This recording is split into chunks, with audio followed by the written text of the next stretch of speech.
Kanga bango miyibi na beta ka sifflet na lobaka ete sifflet ekanga bango elanda bango elengisa bango banani miyibi bato bapie mboka pendant 18 ans bato bapie pe mboka pendant 2 ans o bakoti na gouvernement ya Lunkamba oyo bao nyonso bayibi il faut siffler ekanga bango ete ya bango bisika nyonso bazali boko kangama boko kota boloko bisika nyonso bozali yo muto yibaki oyokaki soni te ebonga mutu nazayo ya koloba ete ozali moyibi oloba oyoka ndenga lobaka oyoka lingala ngaza besoin ya oyeba lingala nga so eza bien so eza ya malamu moyibi tala ye kuna lati cravate mais moyibi français kitoko me ya ki moyibi oyibaka peuple biso to mona kapasi yo osepelaka. Merci batata ba mama balandi nyonso o balingaka émission ya arbitre ya peuple. Merci na confiance au bopesaka nga lelo bomoni plateau changer na mesana ko yambati soki bomoni arbitre ayambiseki ayambaka bato mutuya ayambaka bato ba jeune o bazana bongo oyo mituna bango ezali kosala na yambeli bino lelo mokolo mwa lelo na stade na bino joueur moko aye kobeta na kati ya stade babengi ye Mardoché Nsele. Mardoché Nsele azali habitant na Lualaba. Jeune moko alobaka déjà bien abundaka pona ba anti-valeur. Likolo ya vérité na ye nde bazali kolukise butu moi. Mais boyeba ki ata bozali kolukisa motu. Mais nzambe nde abatelaka motu. Yo motu ya mokili ozana esiko kokocha motu te. Likolo ya kimoyibi, likolo ya bisala sala na yo, baloba te ba dénoncer te po yondo komi mokonzi. Kabila ganga o lelo azawapi. Mobutu ganga o lelo azawapi. Lelo tokomi na règne ya fachi béton aigle. Merci. Na ambeli bino maître Mardoché Nsele. Bonjour maître. Bonjour ndeko arbitre du peuple. Asepeli makazi pour l'invitation lelo. Vraiment. Robeta bien. Non, t'as bien. T'as la joueur, il faut pas y aller na terrain. So beti en désordre ba carton pe ezali. Ezali. Okozwa pe carton rouge vidéo. Okozwa carton rouge, okozwa jaune mais. Faut recourir na conférence la vidéo. Ah bon? Ya on est toza pour to beta bien. Ba tunde ba juger ceux qui to beta bien, so to beta bien. Surtout nga arbitre nazana bato babatu batuko ba juger ndeni nga moko arbitre. Merci maître Mardoché. Kombo na ozali nani batu bazomono ebele ozoleka na ba plateau ebele ndenge na ndenge ozali ko dénoncer makambo ezali ko salema na Lualaba et osala biso fier ebele na yoki ba coup d'appel ya bato a poto bato a Belgique bato a France bato ya Angleterre bato ya États-Unis pe bato ya Afrique du Sud na bato a Lualaba na Lubumbashi balobi yambele biso maître Mardoché. Souci na ye ezali nini baoyo pe bakoko découvrir maître Mardoché okoko se présenter na etando na biso lelo ba découvrir yo. OK, merci mingi ndeko. Ngai komo na Mardoché Nsele. Donc Nsele Minga Mardoché Nsele c'est mon nom, Minga c'est de mon père. Alors prénom na ngai za Mardoché. Bele ba benga nga Docha plus. Donc c'est ça. Naza nakoloba naza acteur politique. Naza analyste politique, naza combattant les sous. Je suis le serviteur de la vérité. Ngai, naza wana pour la vérité. Et surtout le peuple d'abord. Donc le peuple d'abord, on est pesa biso makasi ya kobunda. Biso to bunda la peuple, to bunda la mutute. To bunda la groupe d'individus, to bunda la peuple. Donc nous sommes là, la 4 associations la biso nouvelle génération pour le changement. Les associations Oyo NGC. Oui. L'objectif de Nango, c'est combattre les abus. Oyo, eza sima, ya kokonza. Bakonzi, bakonza kandenge nini. Na kokonza na bango, eza na ba erreur moko boy. Donc, ba détournement, ba mbongo l'État. Ozomona. Ba conspiration contre le peuple. Biso tuzawana. Ozomona. Pona ko landela. Gestion na bango. Yango no moni gestion ya Lualaba, eza gestion moko ya mabe, ya salité, ozolumba solo. Excusez-moi les termes. Gestion moko mabe comme na ninga nazonga na introduction na yo lobi tango zola ta costume na ba français kitoko okoyiba ozoka sonité Mais tant que tu as mis pour dénoncer ma béwana, yo senga yo ka soni pour na ma béwana te yango lobi et pour wana les cas déjà. Ya ko banga boye to zawana na kati association na biso na objectif moko très noble pour na ko privilégier intérêt ya peuple en traquant le mal. Donc combattre ma bestie na suka. Mardochène Sele Ozali coordonnateur ya NGC. Balobi yondo zali na ba vérité ya lwalaba. Gestion ya muyeji ezandengene toyoki makambo ebele azana ba compte privé azaboye na boye mais toza ko maîtriser loko mokote. D'accord. Et pas na yonde tolobi toyo kempe ba source ya makambo zali ko maîtriser puisque yo ozali habitant ya kuna balobi ozali ko telema makasi balobi ozana kimiate. D'accord. Bazali ko landelo butu moi mais tomonika ko zo tambola. Oyebi ndeko avant na peso ba vérité alors là na personne ni ça. Oui, en français, on dit l'arbre qui porte des fruits sucrés. Attends, je vais mais si on dit arbre, je vais toko. Mais je vais donc, même si on va occuper un poisson. Et là, on va combattre les biches, combat noble. Les combat avec les jambons, qu'on a posé au camp. Les combat avec vision et chef de l'État. Et là, visible. Même dans le coin le plus reculé, il y a la République démocratique du Congo. Comment expliquer tout ça dans le là-bas? Gouverneur Mouye, il y a kabiliste, même s'il fait semblant, les lois au sein de l'Assemblée, comme il y a une sacrée, il y a kabiliste. Donc le kabilisme, il y a un virus incurable. Nini? Virus, et quand il y a un moyen, il y a un antidote. Il y a un kissité. Donc il y a un Mouye, et ça, le kabilisme, il y a makasi, il y a orgueil, il y a arrogance, il y a mabé. Et ça, la katinaï. Azola, il y a minus 5. Il y a sourire, il y a 5. Il y a chef de l'État, bonjour. Il y a 5 dons. Les restes, il y a la mine, à Bombi, on peut comme mort de la cap. Tu sais qui? Ah bon? Oui, je vous rappelle. Tout ça, à l'époque, à campagne. Pour la banda. Moi, il y a ministre de l'Intérieur. Mais il y a commissaire spécial. En 2015, il y a un projet, mais à côté déjà avancé très significatif. Oyo, moi, je suis Moïse Katumbi Yazanini, Atika, na beta lisolo banzela. 180 km de route. Et ça, Mouye j'étais. Tant qu'on a fait l'émission, on a vu que Mouye Jaola n'a pas ningate. Équipe n'a eu la nangai. Ce n'est pas Mouye. Batu na yewana, ba vewe na yewana. Ba vewe na yewana bazaka simanae. Na ebisio 180 km de route. Likasi Kolosi, c'est 180 km. Et ça, Mouye j'étais. Et ça, Moïse Katumbi. À l'intérieur, 45 km. Et ça, Mouye j'étais. Et ça, Katumbi. Ah bon? Oui. Mais Batu Balobi, Mouye Jassali Moussala. Mais tout est malembe. Oui. Yango na za pona pesa la vérité. Oui. Tozo na sima. Électrification de Moussumba Kasaji. Et ça, Mouye j'étais. Et ça, Moïse Katumbi. Stade ozo mona wana na ba revue, ba kanyi ba photo, ba yeko tchanga ba photoshop, ba comme ça, on so ndenge nini wana ba bino, Mouye dans ses œuvres. Non. Escroquerie médiatique. Et là, on a Moïse Katumbi, on a sala stade jour. On a prouvé un contraire à santé. C'est Moïse Katumbi. Et puis à l'époque, il n'y avait pas de redevance minière. Et les redevances minières, en 2018. Mais de toutes ces années, il n'y avait pas de redevance minière. À l'époque, il y avait Grand Katanga, 4 provinces aujourd'hui. Lomami, Tanganyika, Haut-Katanga et Lualaba. Ils ont participé à la budget de l'État à 70%. Quand on parle du Grand Katanga, total à le Mamite, pour les Anambon, total à Tanganyika, bon peu de la raté, total à au Katanga, là, bande côté réseau des rebelles. Au monde. Des Sikabi Chop. Ah, des Sikamon Ezali. Moi, et Lok. C'est à l'époque, Venanga Katumbi, on participé à 70% de la budget de l'État. Mais province pilote, on va bien aller là, au capital mondial à Cobalt. Ils ont participé à 4,7%. 4,7%. Tu ne connais pas qu'il y a la paix aventure des ébélés, 10,9%. Donc, tu vois, généralement, ils ont participé, Grand Katanga, ils ont participé à 14% de budget à l'État. Comment expliquer que le chef de l'État doit réussir dans la province ou à réussir dans le niveau nini? Parce que mon ébélé 70%, des gens qui n'ont pas poche à l'individu. Toi qui m'as l'aimé, moi, j'arrive avec 4 projets, parmi lesquels il y a 3 projets inachevés, mais surfacturés.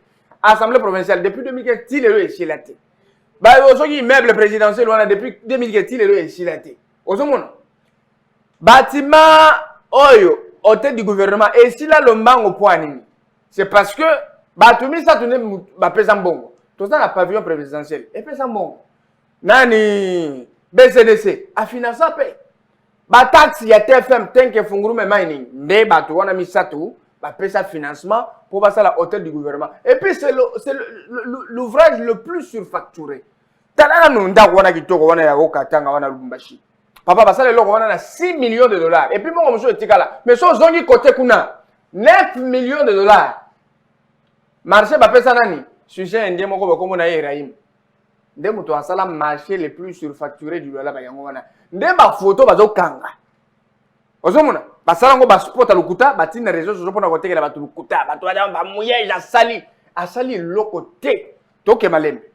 Balobi soki eza na province oyo ezali kotongama bien gouverneur azali kosala mosala ezali muyeji ozo ignorer au contraire soki eza na province oyo lokuta eza au plus haut niveau eza lwalaba soki eza na province sur les 26 provinces etekeli bato lokuta ezwi bamédia nyonso en otage eza lwalaba ndeko Mardoché tokende molomolo ouais tokende na ndenge ya analyse puisque ato kolinga tosala analyse po ete bakongomani oyo bapesaka libitre ya peuple confiance bayoke mpe bavérité ndeko Mardoché nani azali nsima na yo ngai moto asima na ngata balobi Moïse Katumbi azali nsima na yo balobi Fifi Masuka azali nsima na yo nde bango bazali kofinanse yo po ete kolobaka mabe ya moyeji nga kutu mukubwa Moïse Katumbi aza ata nimero na ngata nayebi te soki amonaka nga soki atalaka nga so atalaka nga te nayebi te ye mama Fifi kutu place avandi soki atalaka nga so atalaka nayebi te mais moi je fais mon travail va dans le sens d'aider le chef de l'État à réussir. Parce que ceux qui vision un chef de l'État et simbi, peuple a kosimba salut nango. Non, on ne fait pas un travail pour satisfaire un individu, non. Parce que les leçons sont comme en 2023. Ce n'est pas à Mouyej qu'on va poser la question, ce n'est pas à Mouyej. Ce n'est pas à Katumbi, ce n'est pas à moi. Mais on posera la question à Tshisekedi, président de la République. Ndeko Mardoché, nazana mutuna moko ya kotuna. Est-ce que lelo lokola tozali na chef de l'État Félix Antoine Tshisekedi Tshilombo double brassa? Est-ce que ezali kaka prévu batu nyonso balande kaka na sima? Yoka. Puisque yo lobi na biso ke Muyeji azali vrai kabiliste. Est-ce que Félix azana besoin kaka ke Muyeji alande na sima? Obligatoirement. Ah bon? Pourquoi? Ya aza gouvernant, alors wangate. Nga aza gouverner. C'est que faut kota na vision tata mokonzi. Yango na lobi, yango omoni peut-être batu bazu temps ya expliquer batu qu'est-ce que l'union sacrée de la nation. L'union sacrée est une vision qui intéresse plus le gouvernant. Pourquoi? Parce que ça a des caractéristiques nango. Oyo et cause la difficulté il y a mise en exécution ceux qui est gouverner muto intéressé. Pour aller participation positive de la population à la prise de décision au niveau de l'institution. Il y a un chef de l'État avant l'oba. À la population nazo lingaba tutu. Les personnes les plus représentatives sur le plan politique et social. C'est ça, faire participer la population à la prise de décision. Pour décision, chef et souffrir. La population est participant. Tu peux passer là non, chef a considéré biso. Et le c'est là. Ne pouvait pas donner la compétence, surtout le pouvoir au chef de l'État. Il y a des gens à partir à l'élo. Lobby, voilà ce qui doit être fait, voilà ce qui c'est différent avec Kabila. C'est différent avec le groupe Wana Babouye Jouana. Oh, il y a imposé une décision. Non, tu sais qu'il a fait le contraire. Renouvellement et classe politique. Cela veut dire quoi? Et ça, tu as un scellé. Et si, papa, moi, mon colo, balongoli, bazunga, batien. Non, peut-être qu'il y a un mouillé, bigolé, papa, c'est juste, tu sais qu'il y a un renversement des valeurs. Qu'on soit place mouillé, bizarraki, qu'on soit intégrité. C'est ça, renouvellement et classe politique. Ozoma muto lebi non toi na posa to na bilongi moko moko tête non et quoi ça batu mususu pe na ka to na ba diriger bien bazaka étouffé mais seul ba oyo baza permettre ne ba yebi vérité sur batu wana et là on a mis ça tout ezali qu'on fait réussir chef de l'État par la matérialisation de sa vision parce que ba ministre belé bazaka mal intentionné ba dialogue bazaki wana en costume bazaki na posa zo ba dollar ozomona azo opportunité azala na imperium mais souci penal ya ko salisa chef de l'État ils ont raté. Nazo répondre à votre monsieur, nazo poser question. Oh vision wana ligne le banini. Non, c'est une question. Il faut excusez-moi la il faut la mener un jour et ça la bien pour ne pas comprendre que l'union sacrée ligne le bas nini. C'est une vision sacrée. C'est pour bien gérer parce que dans le sacré il n'y a pas de virus. Dans le sacré, il n'y a pas Nalobi eza d'impurité. union secret. Non, l'union secrète, ça va. Union ba mususu bazolo ba eza union salité sale. Ouais, oyebi poani. Ne wana nde bande kwa Oyebi poani. kolo. Oyebi, ce sont des sobriquets qui incarnent l'acharnement, la haine, tout ça. Donc ça a déconsidéré, ça n'a pas d'impact. Bah Congolais tout bayebi que non, union wana eza sacré. Biso to sala combat, il y a que ba virus ça nini ekotate. Nous sommes comme un groupe des antivirus. Nous allons combattre les virus pour infecter le système et le chef de l'État. On ne peut pas combattre un système avec des actions. On combat un système avec un autre système. Le tshisekidisme, c'est un autre système qui est inclus, qui incarne, bon, qui est caractérisé par l'union sacrée de la nation, dans lequel on privilégie l'intérêt du peuple. À inventer, quand on dit le peuple d'abord, c'est quoi l'objectif du pouvoir public? C'est la réalisation de l'intérêt général, pas l'intérêt catégoriel. Il y a un moni, n'a pas d'état, on appelle ça là-bas, c'est la guité. On peut savoir si tu permets. Merci. Tokende mpe malemi. Na lobi boyendeko. Po na nini lelo bakomi ko benga mama Fifi ke mama Fifi béton. D'accord. Exact question. Lelo siko bazozo muyeji lokola muntu mabe. Yonde okolimbolela ba Congolais nini? D'accord. Oyo bazo vanda libanda mboka na wana Kinshasa. Ndeko nga vana na lwalaba. Ngai naza acteur politique na lwalaba bututu ayebi Mardochien c'est la zanani. Ah bon? Oui. Ata totoni mwana bota mile. Tuna ayebi kensele ayeba ba finga nga biloko ebele tout ça. Mais combat est noble. Tant ozo sala musala kitoko et kolia ka mbongo mutute, il faut ka combattre yo. Papa, président de la République, azana no candidat président de la République. Wana tozana 2018. Na campagne mouye jaleki sans avoir honte. Aleki alobi Tshisekedi aza immature. Ah bon? Nazo yebisa yo. Aza Makambozolo beza vérité. Mais mouye jine muto alobango, mouye azotalanga. Alobi ke mwana oyo azolo ba vérité. Non seulement ngai Congolais nyonso aza témoin vidéo on est tambola réseaux sociaux mobimba. Ah bon? Oui, Tshisekedi aza immature tout en sachant que Tshisekedi c'était le candidat le plus légitime et que Congo mobimba ezaka na espoir sur lui. Par rapport à honnêteté, c'est quelqu'un qui n'a jamais insulté, il ne se livrait pas à n'importe quoi. Mais tozaka surpris mouye dans les cas où micro lebi aza immature, aza une expérience c'était.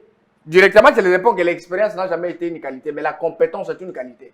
Parce que dans la compétence on acquiert l'expérience. Parce que Kabila en 2000 aza une expérience à diriger toilette était. Aza na ngote. Mais à comment président de la République.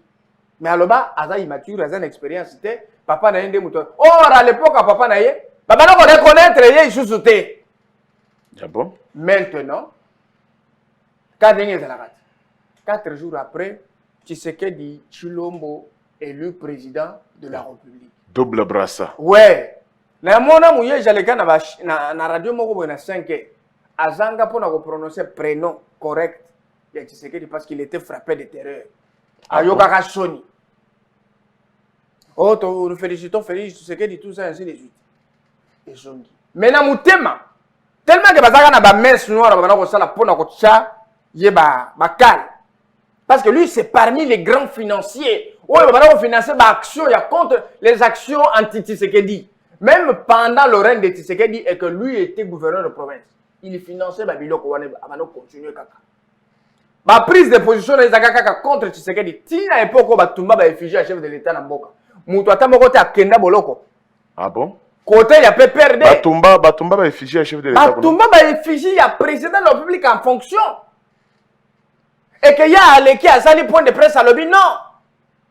Lorsque vous prétendez être dans le combat pendant 37 ans et que vous n'avez pas instruit les militants d'Abino, vous faites un groupe de milices et que vous finga. Au moins, si vous finga d'Abino, vous avez boti réplique le bataille pour tomber effigie à chef de l'État. Mais bataille des personnes de Bakena Boloko. Ce qui n'a pas ça tourne fédéral à des personnes à Zalelo, ça ils en neuf. Na Lualaba. Na Lualaba, à Kota Boloko, pendant que eux réclamaient pourquoi est-ce que les effigies du chef de l'État sont brûlées. Aux hommes. Oui. Kobanda début à ville wana. Quand tu vas effigie wana, ils ont mouillé je mutwacha, te mouillé des personnes de mutwacha. Quand on prend la visibilité chef de l'État c'est nini? Et bima. Mais il y a un soit chef. Le patron et l'exécutif provincial, le représentant légal du chef de l'État en province, a été réfugié à Tambokota. Siko bazo benga mama Fifi ke mama Béton. Il y a un autre comme wana. Kobanda Kolosi du début jusqu'à la fin. Photo est arrêtée. Tant qu'on va ça la désordre dans le cas FCC pour qu'on déroule le chef de l'État. Fifi Azakimia. Fifi Masuka était humilié même dans le conseil des ministres. Il y a un bazar à temps pour le battre pour le pendant que y a un fille de quoi? Aza pe na souci que mon province na isa nini et tombouama. Et tellement vérité ezala. Papa, na zo yebisa yo que maman wana avant d'aller comment kinde ebele. Et yé ko exploser mokolo chef de l'État à lobby na za na posa batu nyonso na kata union sacrée. Ya le bité. Na yebi ke mokonzi nanga oyo chef nanga akokota union sacrée te. Ngai na kokota union sacrée pour l'avenir politique na ngai na bien-être la population na ngai. Nde Fifi Masuka longwa la laba aye awa à répondre à l'invitation adhérer à l'union sacrée de la nation. Mouye jininga zana zaka na parti politique te mais Fifi Masuka zaka na parti politique comme nango Fidek. Nini? Fidek. Fidek. Oui, eza parti na ye. Aza pena na leadership talaka mwasi aza na parti azana batu ebele zere. Mouye jaza moto peut perdre te. Aza moto peut perdre. Yende fédéral a peut perdre. Ya lo alaba. Ya do alaba fédéral a peut perdre eza mouye. Kasi ko yo lobi aza parti politique te. Mais oh ya ye, mais parti politique eza Kabila eza ye te. Ah, mais Fidek eza ya Fifi Masuka. C'est que aza candidat gouverneur lelo na lola puisque aza fédéral. Ya peut perdre na lo alaba. Oui, mais Kabila a fêté un anniversaire. Kuna lola bazo kata ngombe mutu. Fête wana ezaki télévisé batutu bazomona ndenge bazokata ngombe mutu mpona célébrer anniversaire ya Kabila na Jeannette. Mais est-ce que so bakubomi ngombe po batu balia mabeza? Il faut officialiser ça. Totala on a ba télé babetela nini te. Eza na idée moko caché nsima wana. Parce que soki eza bien to betela on maboko. Soki eza mabe to loba eza mabe. Mabe mona na kata so ba lobi yango te. Donc laisse-moi aller vite. Oui, ndeko Mardoché betele biso likambo ya. Fifi Masuka akela union sacrée l'air accueilli ba lobi aza traître. Ah bon? Ah tout ba lobi comment tu peux donc souci ezaki que Fifi Masuka c'est une katangaise. Elle ne peut pas soutenir un Kassaïen à la tête de la province. Ah qui bon? est illégitime. Je vous dis ça que je dis c'est la vérité. Tu vois, comment est-ce que toi tu peux aller soutenir Kassaï Oulé? Jay. Fifi Masuka dit non, c'est notre chef de l'État. Moi je dois me conformer à la vision du chef de l'État pour le bien-être de ma province. Elle était taxée de tout et de rien. Vous voyez que Bafinga wa mawana ndumba na réseaux sociaux. Bafinga de tout or azana bana. Bana babala babota. Ah bon? Ozomona ayiba mbongo à l'état te banda Fifi Masuka kota politique. Atikala na meko yiba ta 1000 francs yiba te. Mais fait na biso wana zana histoire moko mabe makasi na ba détournement à fond. Donc ezaka circuit na bango depuis FCC, PPRD, majorité présidentielle na bango ndenge zalaka. Ba yibi ba circuit wana il y a des tournements de fonds. Tant que Fifi akei, ye, a commis kolenga. Ozomona, a commis kolenga. Ayebisi ba ministre tout, basala communiqué. Oyo, bazo réitérer soutien à la gouverneur de la province. Chose grave. Parce que les membres du gouvernement sont unis par le principe de la solidarité. C'est légal. Comment expliquer que vous êtes liés par la solidarité? Au conseil de ressources, on a des membres na gouvernement basala communiquer ya soutien par ayo pour abona ki que Fifi Masuka ayebi ba vérité ya ma gestion et que accueilli du côté ya chef de l'État. Ozomona de assemblée le non c'est pas possible. Comment est-ce que bino bako la communiquer accueilli ko funda Fifi Masuka o yende azo bloqué à l'occasion du rien l'air mère azongi mais oh ba fondi yo boy Fifi a le non s'il en est ainsi ngana ko gagner na munokote na sala par écrit na pesa ba preuve nyon sur la gestion du loi là-bas. Ngai c'est le jomo na wa la platine. Je suis le premier qui a dénoncé le détournement de Mouyej depuis 2017. Vous voyez que 2017 a ou na cour des comptes. Ba bimi sa makamoko ba détournement ya ba 400 quelques millions de dollars, 400 quelques millions na loi là-bas. Mais ba si pas eloko wana Mouyej ya tata ba mbongo ba média eloko wana betamate. 2018, dans cette déclaration que tout le monde a posée à l'homme providentiel à la tête de la province du là-bas. Parce que le retour de Mouyej à la tête de la province, c'est les mensonges et les détournements, n'est-ce pas? C'est le tribalisme. C'est l'ethnisme. Balobi endaza doyer ba gouverneur panaye ba to ba vanda ka bien tout consort. Aza doyer ba gouverneur te. Ceux qui aza doyer ba gouverneur ou ba vieux nanga paluku na ba vieux Moïse Katumbi. Il y a sali 6 ans à la tête de la province du là-bas. Mais il y a bateau, parce que là, 12 ans, le bango cas sans jouer, on a pas doyen. Doyen par rapport à quoi? À doyen. Mais il y a des choses que je suis au pacte, que je suis comme un bon. Province depuis 2018 et Soaka, en tant que région, et Soaka, 10 800 quelques de mille de dollars de redevances minières par mois. Chaque commune, la entité territoriale décentralisée. Et ça rappelle la taxe parce que l'entité territoriale et ça la prévision budgétaire. Et ça a une autonomie financière. Et ça a une taxe. Oyo, on peut payer. Au nom de la taxe, chaque entité territoriale décentralisée et les dépenses minières. En dehors, il y a la province à 10 millions.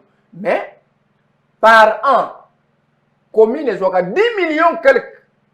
Je n'ai pas fait de 10 millions parce que ça, la province, beaucoup paye, 10 millions quelques de millions de dollars. Province, il y a 4 millions et 83 millions de dollars. Ça, c'est la dette. Pendant que tous les les dépenses minières. Mais, compte du trésor, ils ont alimenté la taxe qui a été faite, tant que font mining. Mais entreprise minière, taxe, il y a absence de traçabilité. Et là, on a mis ça, il dit bureau et réduction de compte. Et réduction de compte, c'est un bureau où il y a un rapport comprimé. En termes de recettes et dépenses, province, il y a combien, ils ont combien, va dépenser combien, au bout d'une année, il y a. Côté de l'entreprise, place de intérêt financier de tes alliés. Sali. Et puis, statut en termes de pièces. Preuve, direction générale de réduction de compte. Il y a après ça, on a cours de compte. Moi, j'ai bloqué le bureau. Il y a bien un mouton na Lubumbashi comme on est en sel. Il y a kawana, à sali forfaiture, plagiat, il y a réduction de compte. À Tindia, on a kini, na enveloppe en bongo. Ndea wana isa ça va saler ba un rapport forfaitaire. Ce qui moutou a monique na okosa. A benganga, après ça, on a preuve compte. Ah, il y a la plateau, il y a après ça contraire. Ah bon? Oui, la réduction de compte, dès qu'on peut s'inviter la vérité est belée. Au lieu de 3 millions, on a une équipe technique. Ah, vous avez alloué 8 millions. Étudiez, est-ce que réellement le projet méritait 8 millions ou pas? On a un technicien. Ça, le rapport, mais ce qui se passe dans le loi, c'est autre chose. 18 millions de dollars, j'ai alloué un projet agricole. Il y a ferme Murikita. Venant à zone de certains colonels de son état, à ça, bilanganae. À ça, 3500 hectares. J'ai alloué, non! Au États-Unis, on peut 3 millions de dollars. On peut 526 millions, 26 000 dollars. Les restes en bongo, batika n'a jamais coupé. Les restes en bongo, les lots, batika n'a jamais coupé en bongo. Maintenant, figure-toi. Batika en bongo, 11 000 tonnes produits. Na Katiani, 11 000 tonnes. Ils ont bloqué na moto, ils ont marché. Il y a hôtel du gouvernement Eraï Mouana. Azo 11 000 tonnes, on a bloqué, on a bloqué, ça c'est un. Quand on a projet, on a un tracteur, on a un carburant, et ça va y avoir un province, il y a gagné 100 000 dollars sur les 18 millions alloués. Ministre, il y a agriculture, on a un conseil des ministres. C'est madame la ministre, on a un solo. Batubaganga, il fallait il fallait les arrêter parce que les gens parlaient, il faut les arrêter. 18 millions à 100 000 dollars. 11 000 tonnes de maïs bloquées. Et là, comme sous 2 hectares, il y a l'hôpital Mwangesh. Oui, j'ai dit, oh, quand il y a un marché au gouvernement, marché à projet agricole, des moutons qui spoliés les sous Mwangesh. 2 hectares, 2 600 000. On a ministre de la Santé, un point de presse. Oui, j'ai dit, non, ce n'est pas 2 600 000, c'est 1 80 000. Sans preuve. Et puis, on a kenda. Et ça, la traçabilité. Quand on a dit, on a une place, on a kenda. Mais surtout, on a un acharnement contre moi. Moi, c'est mauvais, mais je suis de mauvais goût. Azoïb avec les légers sourires pleins de charme. Voilà, le soleil à moi, que je vois. Tant qu'on assemblée provinciale de Siliki, a dit député, on va rapporter à l'assemblée qu'on a à la bureau. Finga, les députés, les députés de la rue, et ainsi de suite. Comme on est Chimboge, c'est les députés les plus moraux. Il y a là tout va bien. Ceux qui ont dans YouTube, au moment de la vidéo, ils ont gagné la bateau bête à bateau c'est ces députés là. Mais je vais encore plus vite, il y a encore un autre élément. Ils ont la guest house sans pas ça. Guest house, on est à Jacquemin. Le gouvernement provincial a choisi pour attendre là-bas, ministère bureau. Toi, tu peux me dire province pilote. Oh, yo bateau, ministère est locataire. Bah, foutez la cas. Si le ministère, il y a énergie, bah, foutez la cas. Finance, bah, foutez la cas. Tina nini oh ya la police ba futelaka ba tout wana tout ba futelaka mais gista aujourd'hui ezaka pour la kotonga ba bureau à l'état moya ja échanger ngo na fufu omoni ba fufu kaka papa wana Ibrahim wana ende wana tout pour ça Ibrahim yende mutu azana économie alo alaba na maboko na ye abotola isusu lopango wana contre ba nyongo ya bunga wana ya fufu eloko wana ezali tozonga na dossier mususu non tokomi okende tokomi oyebike ndeko Mardoché tokomi presque na suka mais nakosenga na ndeko Nemi apesanga mwa 3 minutes po toyeba présence na yo na kati ya IGF ndenge tomonaki omobilizaki bato souci na yo ezalaki nini po na nini ozalaki liboso ya IGF to clôturer wana po télévision ezali ngona po na banzi ke tokosila na wote tokosenga yo lisusu de façon ke mikolo ezali koya tozongele lisusu deuxième volet po ba kongomani bayoka masolo ezali kobetela biso kitoko oyebi ke après ba makambo na ba compte fictif ba deni tout ça auto dénoncer ça qui grave to le bité il faut to manifester mécontentement na biso justice c'est ça le IGF failli asali musala kitoko te asali musala mabe atano to ba donner amike oro ba makambo ebele ça nini etikali ne to le bi rapport à liboso wana ça nous intéresse pas vous pouvez publier ça mais tout ça na posa émission mususu na lola et tant total attitude il y a inspecteur général des finances na batunaye donc tozo Gila Linguette tozo tala bango lokola ba liembo mwa muye Gila Linguette oui Miketa wa Miketa tozo tala attitude de façon ba yami muye tabita non ça c'est de l'hypocrisie tozo na nzela pour na exiger vérité il faut pas étouffer dans l'œuf le rapport de l'IGF l'inspecteur général des finances nous te suivons nous sommes des futurs dirigeants il y a inspection des finances lobby. Tu dois nous prêcher par exemple. Mouye, je dois répondre devant la justice et puis une action judiciaire doit être ouverte. Aujourd'hui, ceux qui Gilles a sous-estimé Bisso, dans 10 jours, tous en là pour faire des actions des grandes actions, des actions de grande envergure pour exiger vérité sur le là-bas. Mouye, j'ai à le compter sur moi, je veux rentrer où? Ça, c'est une façon d'insulter. Mais mon toit qui malade. Qui malade avait tourné par l'État. À rapport à ça, qu'on a eu chef. J'ai fait mes bateaux, qu'on a déposé mes mots. Na yebisi bango que tous en 10 jours. Donc à façon ni IGF doit se comporter face à la situation du là-bas. Moi il n'y a personne qui est derrière moi, mais le peuple est derrière moi. Pas oh bah yebi vérité dans la gestion parce que il n'était pas là. Na contacté en contact avec l'inspecteur, on m'a pas permis. Ozomo, agence nationale lutte contre la prévention et tout ça na bango. Mais vérité sur le là-bas, ils ont déméré. Net lobby, tout ça na posé à vérité action judiciaire. Ce qui mouillé j'ai sonné dans la là, ça veut dire que caméra doit sortir de la prison. Parce qu'il y a Yibi, c'est belé que il y a caméra. Donc c'est que bozana ba preuve palpable. Papa nazo bisayo à répondre les besoins de justice. Ne me demande pas les preuves ici, on a déposé autant de preuves. Donc ce que moi je vais demander ici, c'est que l'IGF soit une église au milieu du village. Ce qui va linguer personnalité il y a IGF, local institution monnaie intacte. Il faut pas le la vérité. Batika batitude on a replanchir bat. Pardon. Na moniji la linketa oseka na muyej. Oui. On dirait bazoli ah, ozomona. Et ça les logo mona nina bakisa. Et récemment, on m'a dit oui. Donne-moi juste 30 secondes. Balobi awa ko bazo tcha soki chaîne de dépenses ainsi de suite. Mais chaîne de dépenses sont déjà infectées. Chef de division il y a finance. Ameni so. Il y a bureau il y a finance aye na kona kinya. Bazui chef de bureau réduction de compte ba bengani ye bazui biye na ye balie ba ye awa na forfaiture réduction de compte pour défendre ngona awa na chaîne de dépenses ça nous coûte mais sur l'inspecteur nazo fongolo mis tout na batu wana chef de bureau réduction de compte ça wapi. Merci. Donc on est là, on a besoin de la vérité sur le là, nous avons besoin de la justice pour le là.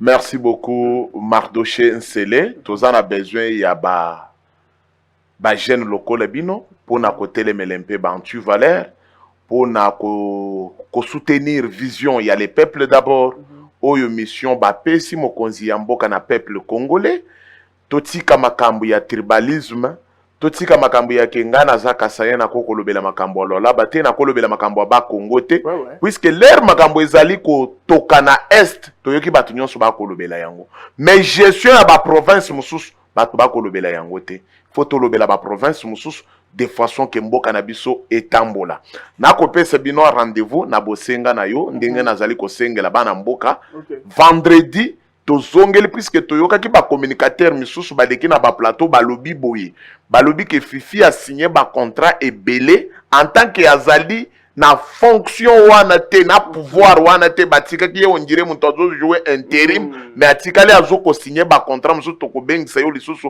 vendredi prochain vendredi ya semaine oyo vendredi auto invité lisusu koya awa poto beta lisusu pièce contre pièce de façon que ba congolais ba yoka nini ezali koleka na au juste.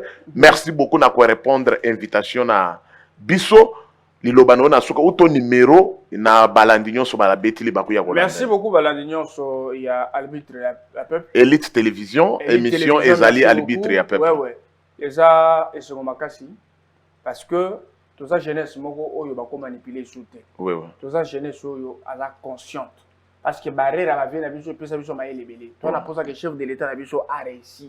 Oui. Au moins par exemple na ko ngana zo évoluer eza ko au chef de l'état aza pena légitimité à makasité. Pour anini bana ko diaboliser ba action na ye.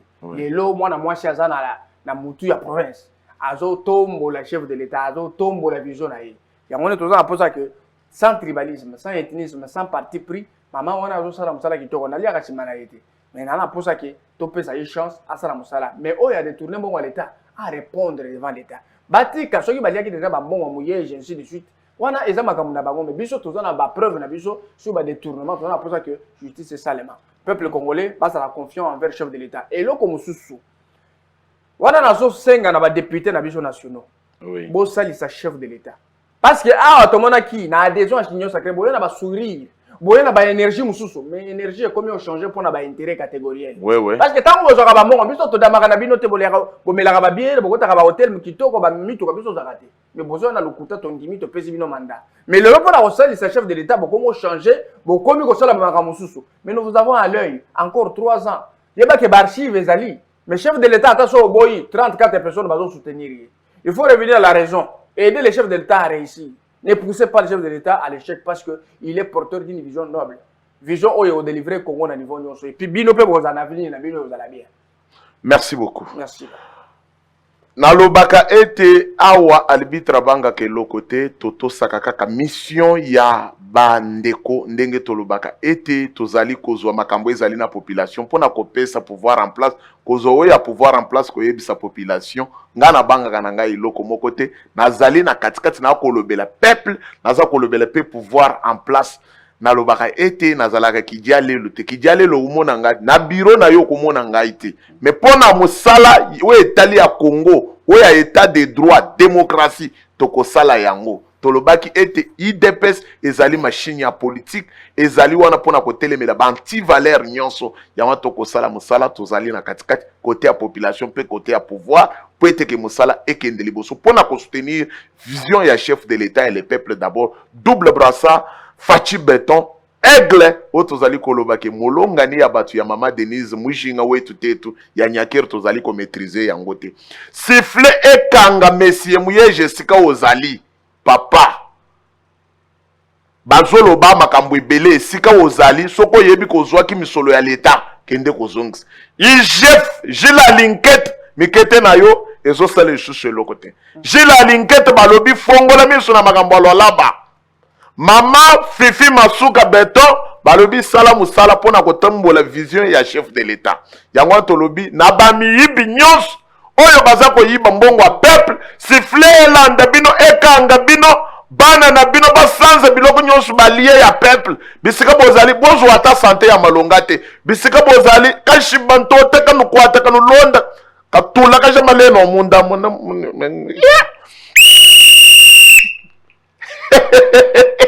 natinda kyo yiba ngaite ngana yibite ngana zaka na siffler botika la malamu tokutani lisusu mukolo mwalobi émission na bino bomesana nango na chaque 18h ngawa bino arbitre ya peuple sangai mawatro merci.